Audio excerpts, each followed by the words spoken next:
that Apple was in the midst of merging Mac OS and iPad OS. And do you remember the slide? That was a very clear slide, very simple. No. And we want to keep making iPad the best iPad it can be. We are not trying to create a Windows 8 PC or whatever.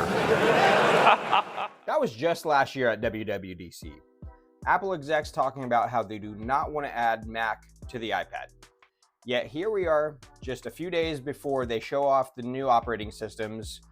We're hearing rumors again that iPad OS 26 is getting Mac-like features. So I want to talk about it for a bit. If, and that's a big if, we're going to be getting features like this, what iPads are going to be able to run them?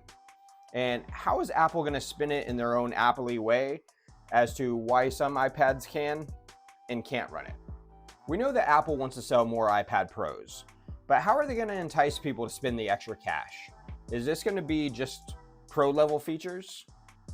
If so, how are they going to spin it that the Airs cannot run these features, even though they basically have the same chips and hardware? The Air has 3 generations of M series chips. It has 8 gigs of RAM, just like what the Pro starts off with. They wouldn't tell us that it has to be equipped with the M4, would they? You know, just the same way that they did with the iPhones last year with Apple Intelligence, how only the latest model that was out, the 15 Pro, was able to run it. They wouldn't do us like that when there's plenty of M1 iPad Pros out there with 16 gigs of RAM that people have spent thousands of dollars on. They couldn't do that to us, could they? I think if the features come, then they would have to come to the iPad with a Magic Keyboard. But the 2018 iPad Pro runs the original Magic Keyboard, so maybe it would have to be an M series chip and the Magic Keyboard attached.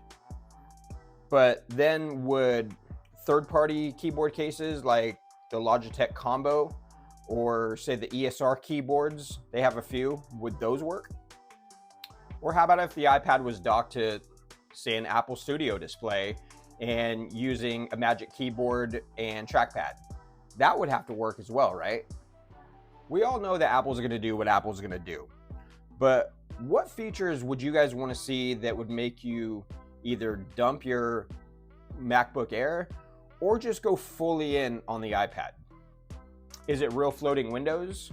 That sounds nice, but would it be practical on an iPad screen that's 11 or 13 inches? I don't know. What about a menu bar? Is that something that we actually need when we already have Control Center that's customizable? So that's what I'd really like to see. Is I only have a couple gripes with the iPad Pros. One is the file management system, specifically when it comes to external storage.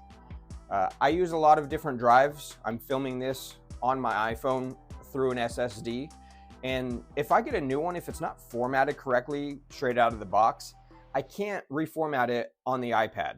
I then have to get a Mac, which that's kind of one of the reasons why I got a Mac in the first place, was to use these drives and go reformat it on there so that I'd be able to use it on my iPhone and my iPad. Secondly is the floating window systems. If I'm rendering a video and exporting it, I have to wait on that same screen front and center until it's completely done before I can do anything else. I'd love to be able to just keep that going in the background, open up a new screen and say start a thumbnail or something else that would help me, get the video done, or just, go browse something while it's processing in the background.